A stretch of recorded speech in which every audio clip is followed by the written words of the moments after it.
The working principle of this project is by controlling the temperature of this battery. So this battery is the target battery where it's feeding the load. This one is the temperature of it is being monitored by a temperature sensor, and it's displayed on an LCD. What we're doing is we're drawing some current from here, and by using supercapacitor, we can help this battery in times of high load or when it's in high temperature. So how that works is we will set, we have a control over these current sources. So we are using two current sources, control current sources that are controlled by the microcontroller. So here we can select what current should go to the supercapacitor and what current should be drawn from the supercapacitor. So charging and discharging of the supercapacitor are actually a function of time because they depend on the current. So that's the first part of it. The second part is to convert this power to 5 volts because the voltage of the battery is less than 5 volts. This is lithium ion battery. It's usually like 3.5 all the way to 4.2 maximum charged. So we will need DC to DC converters or boosters. So here we have two.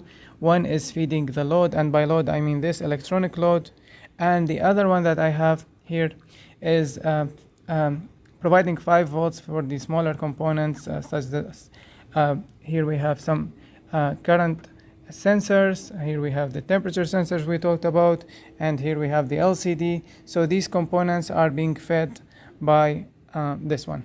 Yeah, so that's pretty much it. We're controlling how much current we're taking and how much current we are discharging here by the microcontroller. So whoever comes after us, because this is a proof of concept, they can change the values of the supercapacitor because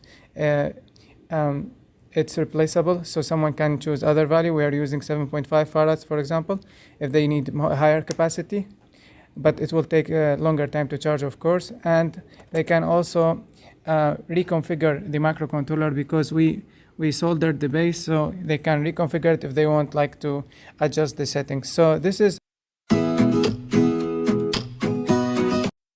okay, so here we have the user interface for our thermal management system. So as you can see, we have two options initially here to go between our settings and our sensors. So if we click once, go into the settings, and here we can control the temperature limit that we want to switch at, the charging current we want to use, and the discharging current we want to use. So yeah, then we click this once, and then we can control the current. As you can see, we can flip through. This is in Fahrenheit, or I believe Celsius. And we can select then the current, and we can choose charging currents between 3 different options of 0.5, 0.3, or 0.1. Then we click to select those. We can double click to go back, and then we can go to our sensors, which are reading many different values here. We can see it's reading temperature, supercapacitor voltage, battery current, supercapacitor current.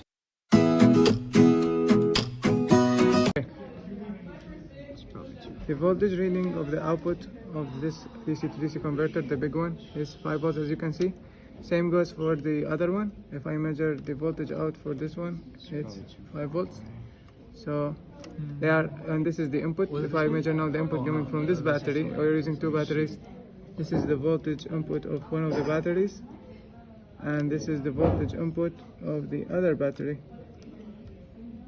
Both are being converted to 5 DC. So that's the circuit working. Here you have the microcontroller is outputting 0.3 volts, which in the output here through this resistor, the output resistor, we have exactly 0.3 amps. We also tried it with 0.1. We are getting 100 milliamps, which is expected. So the circuit is perfectly working fine. How fast it will charge.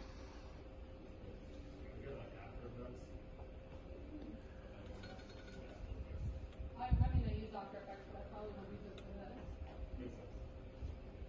There's like